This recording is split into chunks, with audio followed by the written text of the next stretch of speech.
तो आज के इस लेक्चर में, आज की क्लास में हम लोग पढ़ने वाले हैं कि बहुल आवेश, बहुत सारे चार्जेस होते हैं तो फोर्सेस कैसे लगते हैं। जैसे हमने कहा कि दो जब आवेश होते हैं, टू चार्जेस होते हैं, तो उनके बीच में कौन सा फोर्स लगता है? कूलाम्ब फोर्स लगता है। लेकिन हम लोग ये कहें कि एक कोई प्रैक्टिकली या परीक्षण आवेश ले लिया है, उसके ऊपर बहुत सारे आवेश फोर्स लगा रहे हैं, तो हम उसको किस तरीके से रिप्रेजेंट करेंगे। तो आज का हमारा टॉपिक है बहुल आवेशों के मध्य बल एवं अध्यारोपण का सिद्धांत, force among many charges and superposition principle.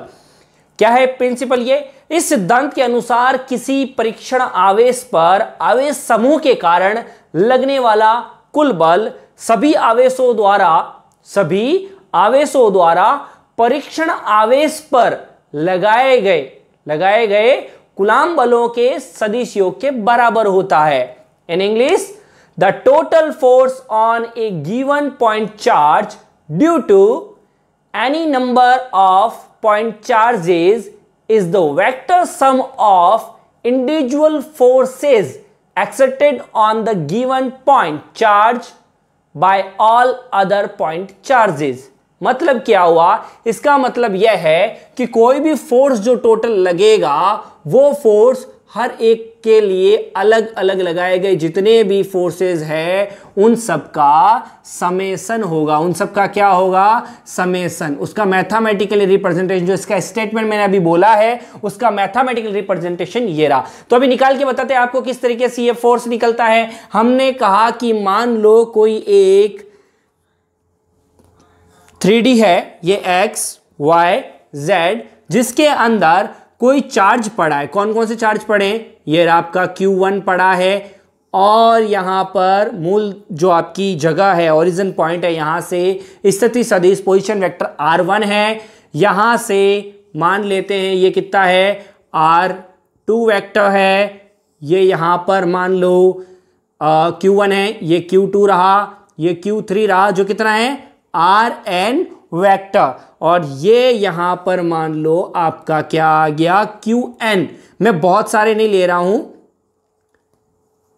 2-3 लेके हम काम कर सकते हैं। और मान लिया यहां पर लेट किया, कंसीडर किया, यहां पे कोई पॉइंट चार्ज पड़ा है, वो है Q0।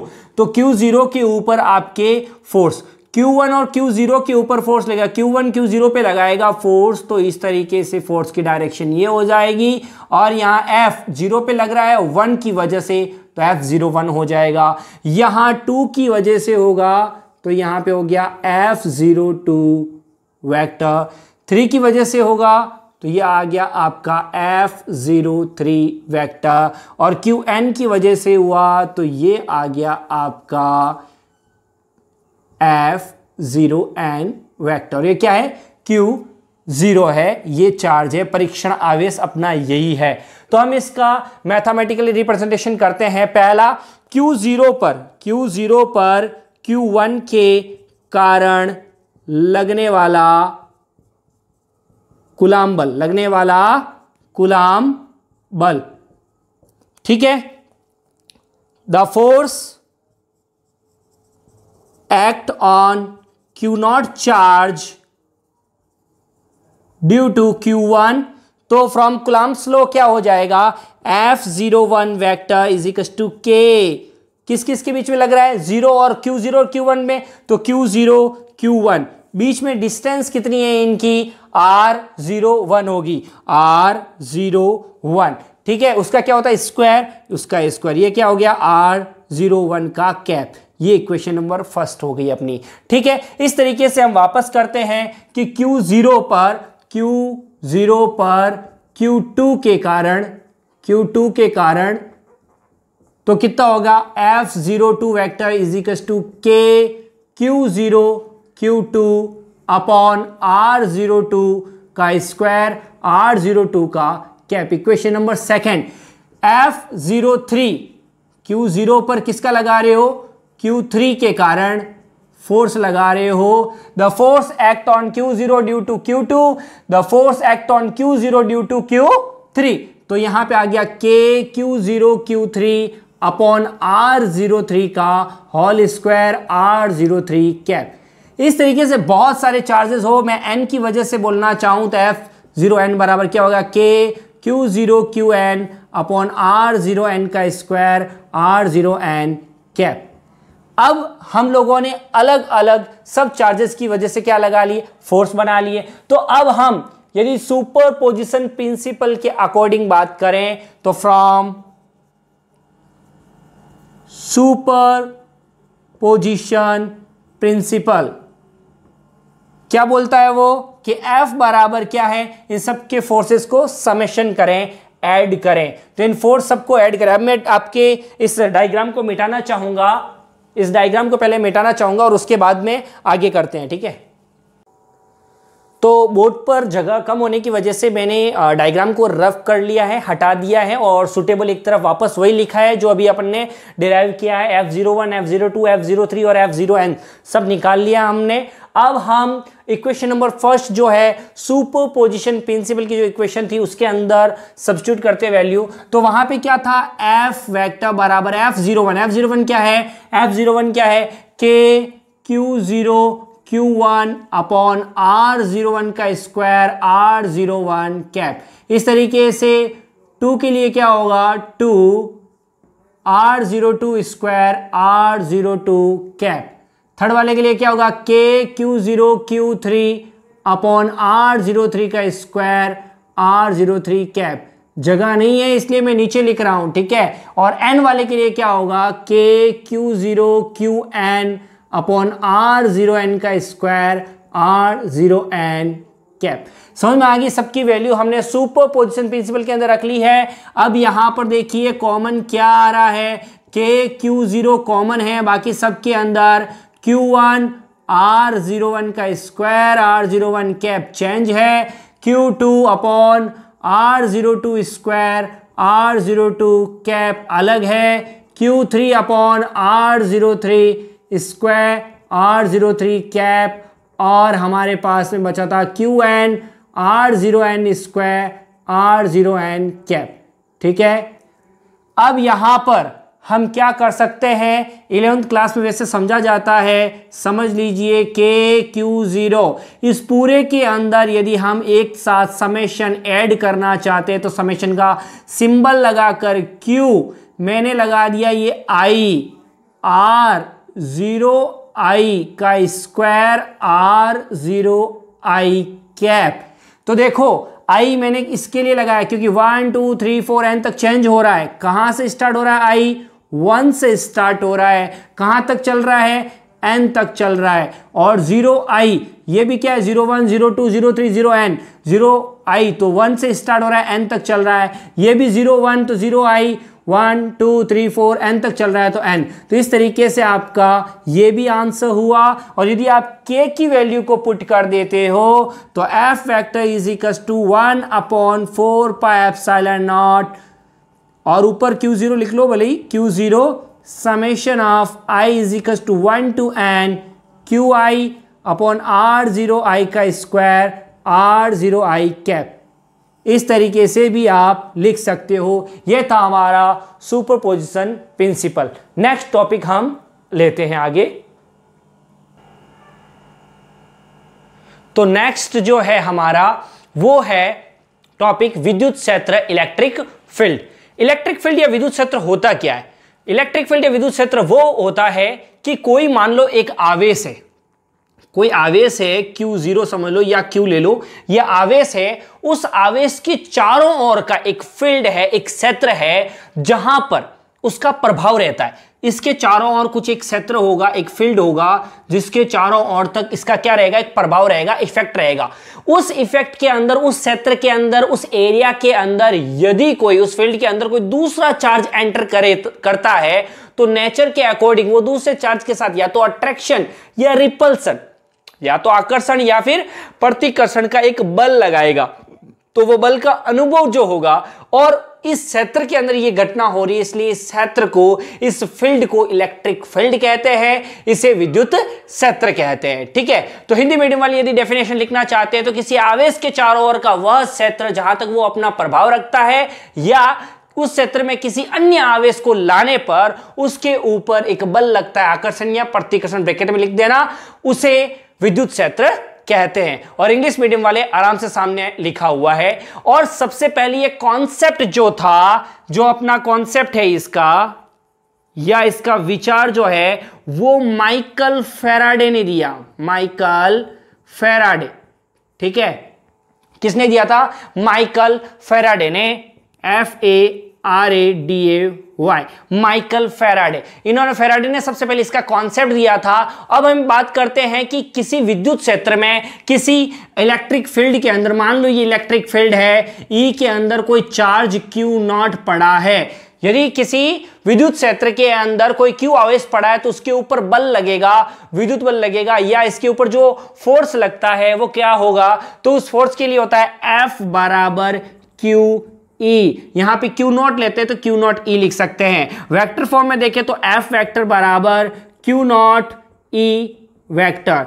एक्चुअल में E वेक्टर को इलेक्ट्रिक फील्ड भी कहते हैं, विद्युत क्षेत्र भी कहते हैं, और इसको विद्युत क्षेत्र की तीव्रता, intensity of the electric field भी कहते हैं। एक नई चीज, एक और बात कि विद्युत क्षेत्र उत्पन्न होने के कारण क्या है, कॉजेंस क्या है कि इलेक्ट्रिक फील्ड प्रोड्यूस हो, तो उसके 3 कारण हैं। आवेश के कारण, ड्यू टू चार्ज, आवेश समूह के कारण, due to system of charge, और तीसरा है धारा प्रवाह के कारण, फ्लाइंग ऑफ करंट की वजह से भी इलेक्ट्रिक फील्ड प्रोड्यूस होता है। नेक्स्ट टॉपिक पढ़ते हैं, विद्युत क्षेत्र की तीव्रता। अभी का टॉपिक है विद्युत क्षेत्र की तीव्रता, इलेक्ट्रिक फील्ड इंटेंसिटी। हिंदी में बोलते हैं इसको कि कोई भी विद्युत क्षेत्र में स्थित किसी एकांक धनावेश पर लगने वाले बल को ही विद्युत क्षेत्र की क्या कहते हैं? तीव्रता कहते हैं। The intensity of electric field on any point in electric field is equal to the force on unit positive charge या unit positive test charge at that point। कैसे? कि हमने पढ़ा E बराबर F अपॉन Q0। यदि यहां पर Q0 जो है हमारा टेस्ट चार्ज जो है वो क्या हो जाए? एकांक धनावेश 1 कूलम हो जाए, तो हम क्या लिखेंगे? E वेक्टर बराबर F वेक्टर अपॉन 1। तो 1 तो ऊपर क्या हो गया? E वेक्टर बराबर F वेक्टर। तो ये लगने वाला जो बल ही है उसी हम विद्युत क्षेत्र की तीव्रता E कहते हैं। ठीक है, नेक्स्ट इसकी बात है कि ये कौन सी क्वांटिटी है? सदिश राशि है, ये वेक्टर क्वांटिटी है।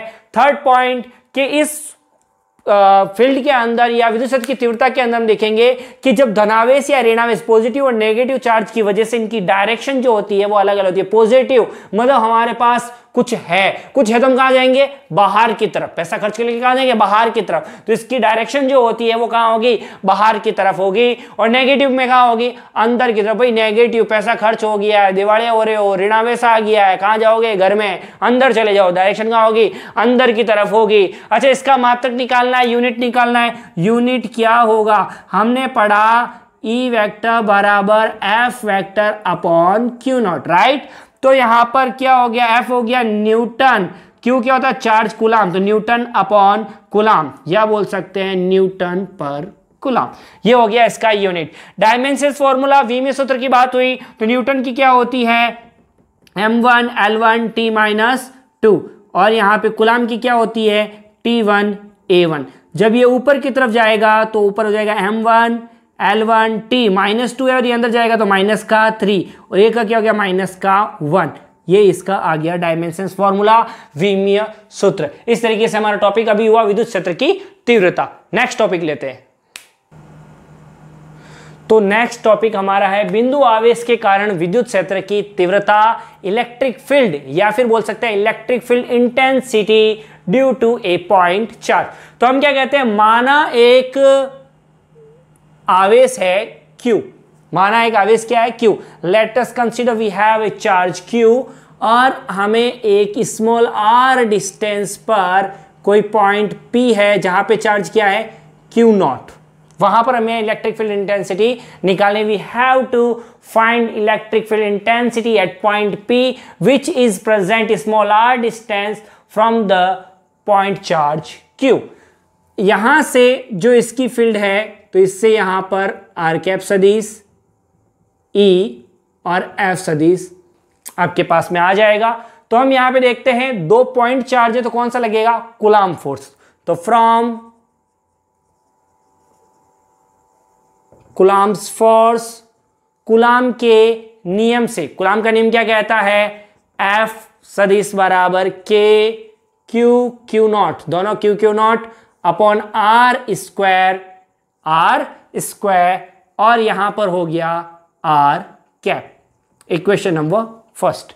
और अभी हमने पढ़ी इलेक्ट्रिक फील्ड या इलेक्ट्रिक फील्ड इंटेंसिटी की डेफिनेशन से, है ना, विद्युत क्षेत्र की तीव्रता की परिभाषा से from the definition of electric field क्या था, E वेक्टर बराबर F vector upon Q not, equation number second. तो ये F जो ये फोर्स की बात कर रहा है, फोर्स यहां पर है, तो ये फोर्स कहां आ जाएगा, यहां से यहां पर आ जाएगा, E बराबर F अपॉन Q नॉट। तो यहां पे E वेक्टर बराबर 1 upon Q not, F vector की वैल्यू यहां पे आ गई Q not upon R square R cap. Q not से Q नॉट कैंसिल आउट हो गया, तो हमारे पास में आया E वेक्टर बराबर क्या आया, Q अपॉन क्या हो गया, R स्क्वायर R कैप। एक तो बात ये हो गई, R कैप क्या होता है, यूनिट वेक्टर होता है, एकांक सदिश होता है, जिसका मतलब होता है R सदिश बटा R वेक्टर अपॉन R। तो यदि वो वैल्यू लिख दे तो E वेक्टर बराबर हो गया KQ R स्क्वायर, यह हो गया R वेक्टर अपॉन R। तो E वेक्टर बराबर हो गया KQ upon R cube R vector, ये भी आंसर है, ठीक है। और यदि आपको K की वैल्यू लिख लेते हो तो E वेक्टर बराबर हो गया 1 upon 4 pi epsilon not Q upon R cube R vector. तो ये अभी हमारा डेरिवेशन हुआ है, जो है बिंदु आवेश के कारण विद्युत क्षेत्र की तीव्रता है, electric field intensity due to a point charge हुआ। अच्छे से देख लीजिए, ये था हमारा टॉपिक। तो अभी हम देख रहे हैं कि टास्क 1 और 2 दोनों के लेक्चर आपको मिल गए थे, तो अभी हम सस्पेंस को खत्म करते हैं और टास्क फर्स्ट के जिन्होंने बहुत अच्छे से आंसर दिए विनर्स को, हमने 7 विनर्स को चुने हैं। इन लोगों ने बहुत अच्छे से आंसर्स बताए थे। पूजा हलानी सबसे ज़्यादा क्वेश्चंस का आंसर दिए इन्होंने, सुरेश कुमार, मनीषा, वंदना, राजश्री, महक प्रजापत और किरण भाटिया। बहुत खूब, ऑल द बेस्ट। और ऐसे ही बहुत सारे क्वेश्चंस का आंसर देते रहिए ताकि पता चलता रहे कि आप कितना कर पा रहे हो। बहुत बढ़िया, जोरदार। और टास्क सेकंड का जो था उसके अभी मैं आंसर्स बता रहा हूँ, नेक्स्ट वीडियो के अंदर उनमें विनर्स के नाम आने वाले हैं, ठीक है। तो टास्क सेकंड के आप 1 2 3 4 5 6 एंड 7 सारे के सारे क्वेश्चंस के आंसर देख सकते हैं, इनके उत्तर देख सकते हैं कि ये इनके आंसर्स हैं। आप आराम से इसको देखिए। और विनर्स बहुत बढ़िया। और आप लोग यदि चाहते हो कि आपका नाम भी आए तो इन क्वेश्चंस का आंसर देते रहिए। मैं बार बार बोलता हूँ, कमेंट बॉक्स में नाम लिखते रहिए। हर विनर्स का हमारे वीडियो के अंदर नाम आता रहेगा। बहुत खूब, जोरदार, ऑल द बेस्ट।